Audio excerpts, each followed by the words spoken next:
Eu sou o Dr. Douglas Lopes, apresentador do programa Fala Doctor. E falando em fisioterapia pélvica, já teve aqui uma passagem de fisioterapia pélvica feminina. E agora vamos falar de fisioterapia pélvica masculina com a fisioterapeuta Luísa Streck. Olá! Luísa, que prazer tê-la aqui. Tu e o Matias. Daqui a um tempo ele vai estar já fora. Daqui a um tempo vai ter idade para ele compreender o videozinho que vai estar assistindo com a mãe dele, né? E que eu fico muito feliz por isso, de tu sair do teu consultório, sair do teu dia a dia, né? E estar aqui contribuindo, né, com informações preciosas para esse público que está nos assistindo, né? Levando a saúde para eles e muito mais. Luísa, muito obrigado e seja bem-vinda mais uma vez. Muito obrigada. Eu agradeço. Eu acho que portas assim são importantes para a pessoa que está recebendo, principalmente. São muitas informações que o teu trabalho aqui está abrindo para esses pacientes receberem, esses possíveis pacientes, né? Que maravilha, exatamente. Bom, nós já falamos sobre fisioterapia pélvica feminina, né, com a Marília, e que é importante a gente trazer também o lado masculino. Até mesmo porque muitas situações são as mesmas, só que com diferentes canais, né? E isso tu, no dia a dia, tu sempre está tratando, sempre também tu está tratando de forma multidisciplinar. E a procura dos homens também é grande, né? E importante também salientar que é no sistema público e no sistema privado. Isso. Eu vejo a procura do homem e da mulher um pouco diferente, né? Vejo o homem buscando em caso de encaminhamentos, de necessidades, mas não de autopercepção. Então, alguns a gente já vê o cenário mudando um pouco, mas a maioria dos pacientes acabam dependendo de um encaminhamento e sim do médico, que é aquele que cuida da saúde do homem. Porém, a gente vê que a saúde do homem também, esse homem às vezes demora a procurar o médico. Então, acaba que a reabilitação das funções pélvicas dele acaba ficando para depois, para quando realmente estiver ruim, né? Vem num momento curativo e não preventivo. Então, é uma questão ainda que estamos engatinhando, estamos trabalhando para essa autopercepção masculina. Não é um cenário ainda como o da mulher, que a gente já foi, a gente está buscando esse autoconhecimento feminino, essas outras questões que traz o feminino. Porém, o homem a gente vê que ainda tem um caminho a ser explorado. Ainda está atrasado? Tá, tem um caminho a ser explorado. Ele ainda está inibido, com vergonha, isso, mas que no momento que ele sente dor, que ele sente a necessidade, ele vai. Isso, e o cenário, em sua grande maioria, vem dos pós-operatórios, né? Sim. Então, a gente vai trazer um cenário masculino para aquele homem, a maioria dos casos, para aquele homem que passou por uma cirurgia de próstata, ou passou por uma cirurgia de câncer de intestino, né? Então, é um público que eu trabalho bastante, público masculino que vem até mim, em sua grande maioria, vem da cirurgia de próstata e da cirurgia de câncer de intestino, que a gente não... eu conheço muito mais por conta desse serviço público em que estou inserida. Sim. Né?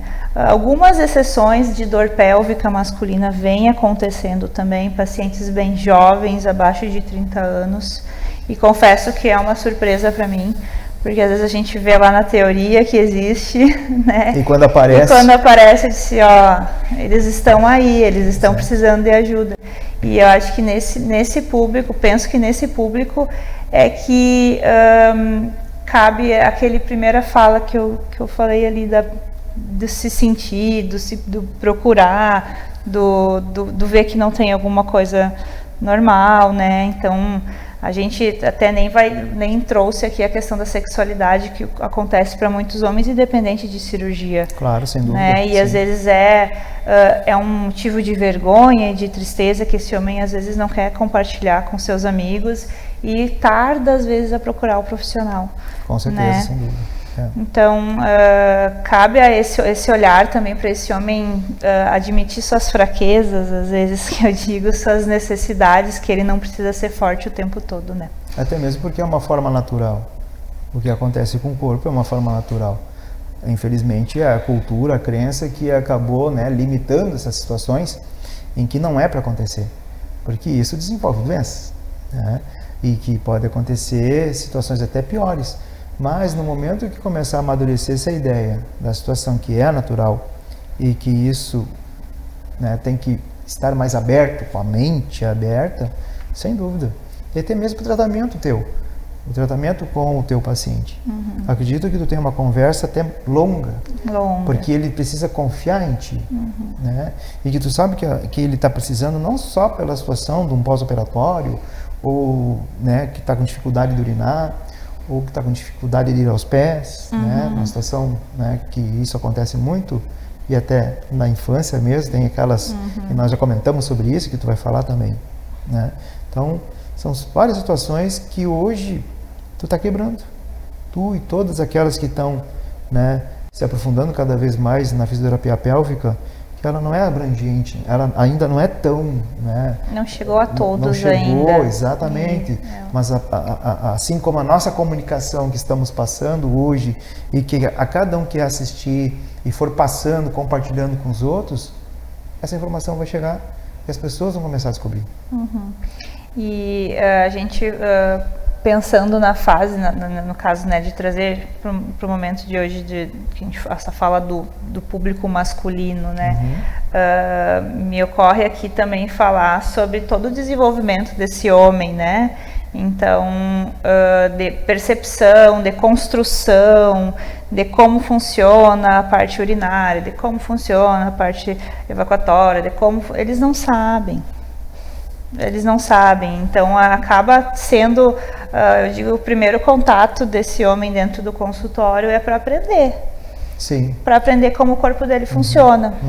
E às vezes muito de como ele aprendendo esse conhecimento que é trazido até ele consegue desvendar várias coisas do seu corpo, como acontece. Então é papel nosso trazer essa informação e sim tratar suas disfunções, reabilitar, enfim, ajudar esse corpo a funcionar melhor, mas sempre com conhecimento dele, sempre com a percepção corporal que a gente chama. Com a iniciativa dele. Isso, porque no caso do homem vejo isso, né? Penso que tudo é automático, tudo funciona, tem que funcionar. E na verdade as nossas funções pélvicas, elas são pensadas por nós, decididas por nós. Então cabe a gente, enquanto profissional, ensinar esse paciente a se perceber e sim agir por ele mesmo, e não de uma maneira esperando o automatismo do corpo, apenas pelo automatismo do corpo. A recepção de sensores, né? O mecanismo. Isso, e é sim a sua ação. Então as funções urinárias, evacuatórias, sexuais, elas iniciam de um sensor e depois se desenvolvem com uma ação nossa. Então a gente também tem participação. Nem tudo é automático. A gente está falando, por exemplo, de um ato miccional, um ato evacuatório, em que esses homens às vezes perdem seus controles, mas também a gente está falando da construção da sexualidade deles. Claro, sim. Exatamente. E aí quando a sexualidade vai virar um problema, vai virar uma queixa, ele vai esperar daquele automatismo que não tem mais. E aí que entra o nosso aprendizado, na nossa fala, nas nossas técnicas, para fazer com que isso tudo aconteça, claro, em comunhão muito com outros profissionais, porque a questão anatômica a gente não recupera. Claro, então tem todo um contexto aí que tem que ser observado. Sim.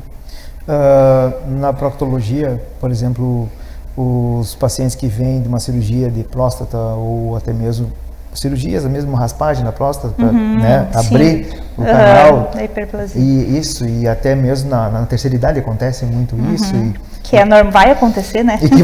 Isso é a única certeza que o homem tem na vida. Me fala um pouco disso aí, que isso é importante a gente falar para o público. Então, são essas questões do crescimento prostático, eu sempre digo que tem que estar em acompanhamento com o urologista. A mulher desde a adolescência vai no ginecologista, faz preventivo. Aí o homem tem que ter um diálogo para que ele comece a fazer esses exames de rotina, aquela coisa toda. Porque é melhor controlar. Um crescimento prostático descontrolado, ou mesmo assim uma alteração prostática que para câncer, alguma coisa assim, às vezes até uma inflamação, enfim, vai gerar resultados negativos. Pela próstata passa muita coisa. Passa inervação, passa músculo, está acima da bexiga, entra em contato muito ali com o final do intestino.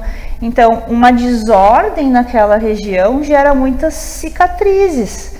Então, uma bexiga pode ficar mais sofrida. Tu fez a raspagem, liberou o canal. Oh, que bom. Mas será que essa bexiga não ficou com sequelas lá comportamentais dessa próstata que estava apertando ali? Sim. Será que isso não gerou uma questão de tensões naquela região do assoalho que prejudicam o funcionamento do intestino?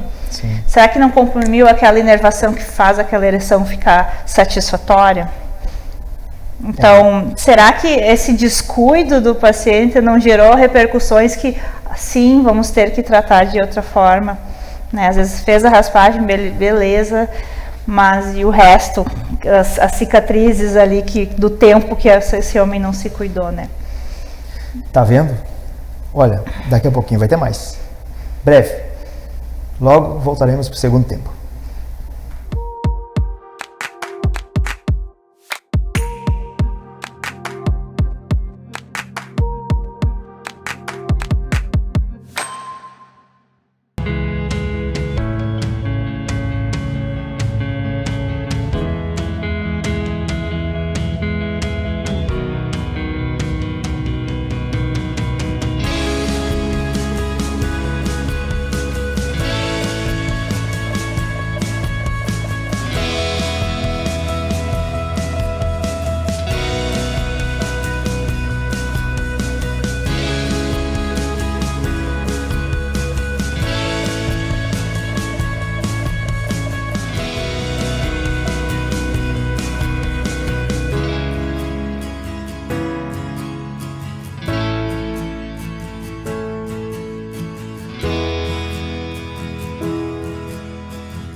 Voltamos então a falar sobre fisioterapia pélvica com a fisioterapeuta Luísa Streck. E muitas situações passam, né, nesse primeiro tempo que nós estávamos falando de o quanto o homem ainda desconhece de muitas situações e que ele tem vergonha e que, né, ele precisa abrir a sua cabeça, né, e saber que é muito importante para ele, nesses momentos, uma recuperação. E que tem profissionais ali para ajudar, né, que todos passam por aqui, para que digam assim, olha, nós estamos aqui, nós estamos para te ajudar, né, não só o homem, como a mulher também, e que tem uma série, né, de recursos através de profissionais que estudam, que se aprofundam e que trazem mais inovações. Dentro dessas inovações, na tua especialidade, não só a questão, né, da mecânica manual, o que te traz também outras situações que agregam esse tipo de situação para tratar melhor? Então, a gente tem coisas técnicas, muitas, né, no campo que a gente traz de outras áreas da fisioterapia, que é assim a nossa mão, que é assim o movimento, né, que é muito, eu trabalho muito com a parte respiratória também, que às vezes a gente não pensa que está integrado.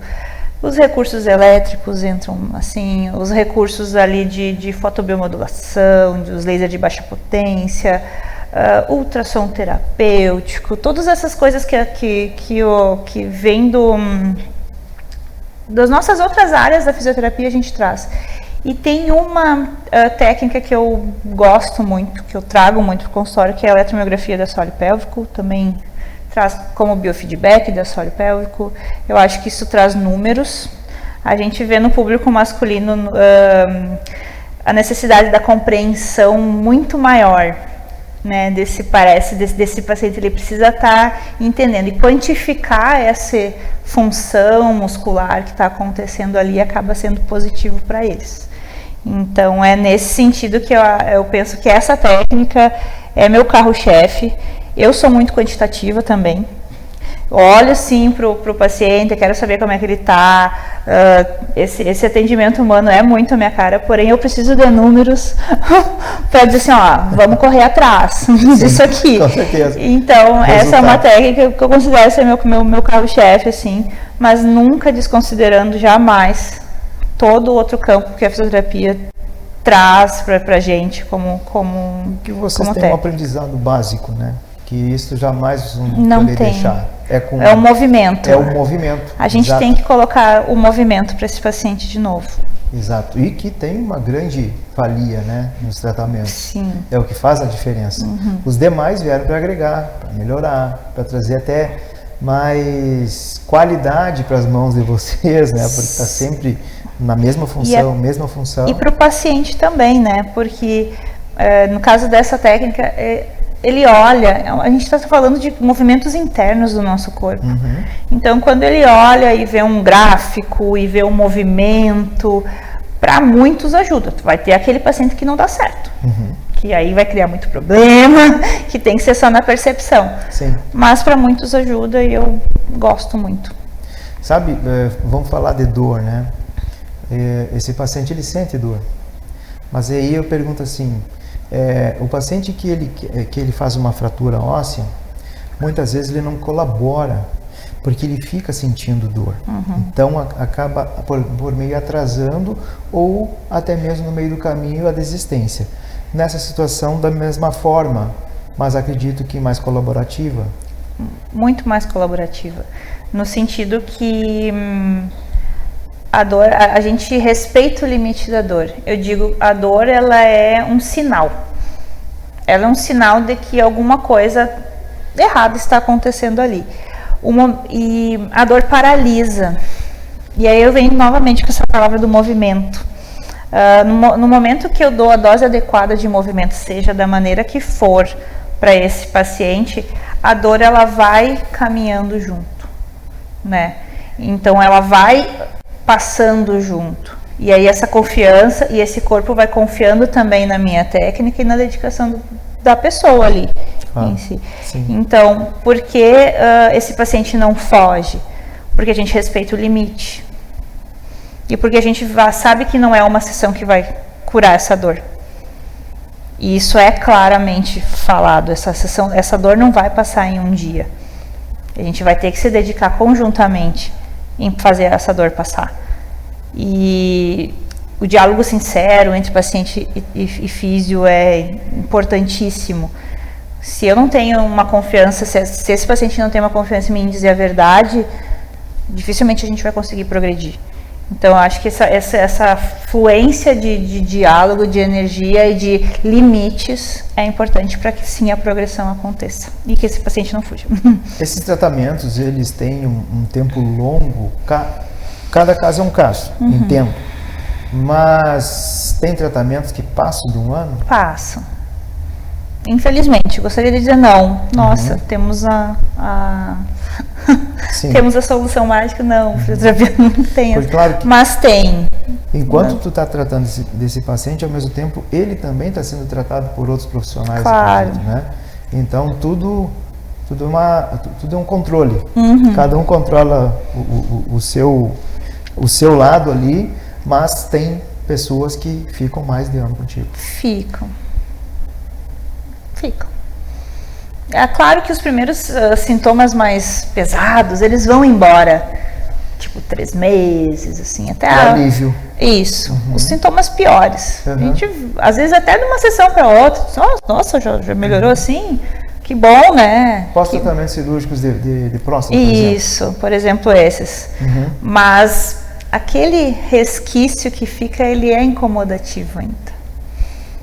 E é mais difícil E ele é mais difícil de limpar. A grosso modo, os sintomas mais pesados a gente consegue, os estudos vão trazer 3 meses, as primeiras avaliações, enfim, mas a gente sabe que tem aquela gotinha lá que incomoda ainda.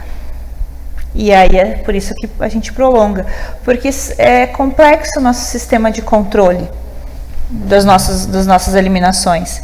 Não depende só de um esfíncter, de uma musculatura, depende de todo um corpo agir coordenado a isso. Sim. Então, às vezes, essa parte da coordenação aí, do desenvolvimento disso que acaba acontecendo. Demorando. Fala mais sobre a situação que tu tem um aparelho, o eletromiografia. Isso. Aonde ele age, como tu faz. Então, eletromiografia o que é? É uma captação da ação muscular. A gente não mede força, a gente não é. Uma contração muscular, ela acontece porque é um disparo elétrico naquele músculo que o nosso corpo dá. A eletromiografia, através de sensores no assoalho pélvico, do jeito que a gente consegue adaptar, enfim, vai captar essa ação muscular. E aí, para isso, tem números, né? E a gente tem números de referência para se usar. Então, esses são os objetivos que a gente vai captar que o corpo está fazendo. A gente não emite nada, a gente só capta o que o corpo do paciente está fazendo. E transforma isso num gráfico, em números, num sistema totalmente quantitativo ali para a gente analisar. Então, isso é uma parte tecnológica. E tem dia que a tecnologia não nos ajuda, né? Às vezes vai acontecer, assim, tira todos esses fios aí que não tá dando hoje e vamos fazer. Mas de uma grande parte eu já uso na primeira avaliação pra gente já ver, olha o pé que anda isso. E a gente mostra pro paciente, o negócio tá complicado, não está funcionando. Ou o erro tá aqui. Sim. Vamos buscar esse erro aqui. Fortalecimento muscular. Tá? Não só para essa região, mas no modo geral, porque muitas vezes quando se tem dor em algum lugar, afeta os demais. Sim. E isso tu trabalha também em conjunto. Isso. E aí, no caso, a gente tenta entrar nessa questão da coordenação. A coordenação desse corpo com esse assoalho pélvico. Porém, o incentivo que eu dou para esse paciente é sempre buscar uma atividade física. Porque isso vai integrar na vida dele. A gente já sabe que as novas ideias é incentivar o exercício físico. E citando, sei lá, os pacientes da cirurgia de próstata, né? Quando entra o exercício físico, eles estão confiantes para ir buscar o exercício físico, um upgrade assim no tratamento. Então as coisas andam junto, o movimento entra no corpo. Então cabe a nós ensinar o básico e ele leva isso para a vida dele nas outras atividades. Virando um hábito. Isso. Um hábito. E que sem ele pode, no futuro, se dar mal. Vamos falar dessa forma. Porque a atividade física ela tem que ser constante na vida da pessoa. E o que a gente enfatiza muito hoje é essa situação, né? De ter um bom sono, de tomar água, de ter uma dieta equilibrada, ter exercícios ou atividades físicas, lazer que faça movimentar esse corpo. E quando se fala em lazer, não é aquela situação da preguicite, né? Porque quando se fala em lazer parece que a pessoa está ali numa preguicite. Não, lazer também pode ser movimento. E a mente também, a mente, o hobby, né? Ou seja, a pessoa se autocuidar, ela se cuidar, ela fazer com que leve as tuas orientações como se fossem tarefas para fora do teu tratamento, para fora do tratamento dele, e que isso vai cooperar também no próprio tratamento, né? E que tu escolheu uma área, né? Tu se concentrou numa área em que aquela área é da tua responsabilidade, juntamente com outros que também fazem essa parte, mas que também está tratando um todo. Não é? E que a gente possa ser sensível ao todo, né? A essa fala. Eu aprendi muito ao longo desse tempo a ser sensível ao que o outro fala, né? Porque às vezes a gente tem que, quem sabe vamos procurar uma outra ajuda, né? O trabalho é multidisciplinar. Tu gera empatia, né? Com aquela pessoa. Com certeza. Tu já teve situações de dores tu mesmo na tua região pélvica? E o Matias? e traz uma situação desconfortável? Tá. A gestação ela é linda né, na minha vivência, na questão dos fatores emocionais, mas o nosso corpo, ele sofre o pênalti. E o nosso corpo, quanto mais velho está, mais o pênalti sofre, né? Então, eu decidi não trabalhar com obstetrícia, então acaba sendo tudo muito novo na minha vivência do corpo, né? E contar com colegas, né? Sim, claro. Sócias, assim, que ajudam a gente. Até mesmo porque essa sócia, né, ela começou a perceber que ela tinha como ajudar alguém por meio da sua gravidez. Isso, mas está sendo um laboratório muito interessante, não vou dizer que não, viver no corpo da gente, às vezes o que os nossos pacientes trazem. E aí tu sente mais ainda empatia pelaquela pessoa que está ali na tua frente. Isso. Casos complexos, gosto disso. Pós-operatório, oncológico. Esse é o pior. Pessoas mais idosas. Quanto mais idoso, né? mais problema, provavelmente. Porém, a gente tem os casos jovens também que surpreendem a gente. Sim. Mas eu tenho vou confessar, que eu tenho um pezinho assim, com muita curiosidade, porque é difícil para mim, os pós-operatórios de câncer de reto.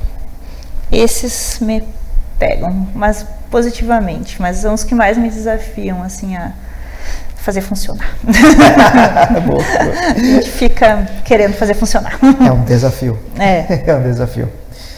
E no final do programa, qual é a mensagem que tu leva para esse público? Então, se a gente for falar só de público masculino, talvez seja um recado para os homens, vou aproveitar essa janela para os homens, que façam suas consultas, previnam, se possível, tenham bons hábitos, se percebam e se permitam não ser sempre fortes, né?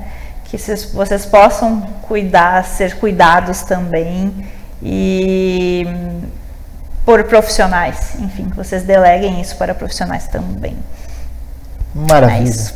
Luísa, muito obrigado. Que Deus abençoe o Matias, Amém. Sua mãe e sua família com muita saúde. Que venha esse anjo para fazer uma diferença nesse mundo que precisa trazer muito bem.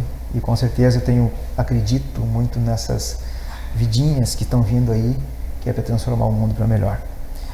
Parabéns. E a você que está nos assistindo, que nos acompanha aí e que já está nos ajudando a levar essas informações preciosas desses profissionais que estão aqui, que saem do seu consultório, sua clínica, do seu hospital, que saem, né, com esse dever de entregar algo que ele tem durante a sua vida, né, que é a vida que ele quis dentro de uma profissão ajudar, dentro desse propósito, dessa missão, mas dentro da sua vocação. Vocação essa que eu digo, que tem uma fé, que tem uma força interior, que aquele que está na área da saúde, com certeza. Essa vocação, ela ajuda a trazer para vocês vida. Essa saúde que nós ajudamos a prevenir e muitas vezes, devido a situações em que a gente não colabora, né, como os princípios básicos e os seus pilares fundamentais que nós já citamos aqui, a gente acaba pecando. Mas não se preocupe, vocês têm profissionais de alta qualidade, vocês têm recursos de alta qualidade, a medicina no geral, né, junto com todas as nossas profissões, que as nossas profissões vieram da medicina, né? A gente não pode esquecer disso, que é a raiz forte de tudo, mas que nós se dividimos em várias especialidades. E essas especialidades para tratar um todo. E nós não podemos abraçar o mundo dizendo que eu posso tratar eu só um todo, de jeito nenhum. O todo, só o lá de cima pode.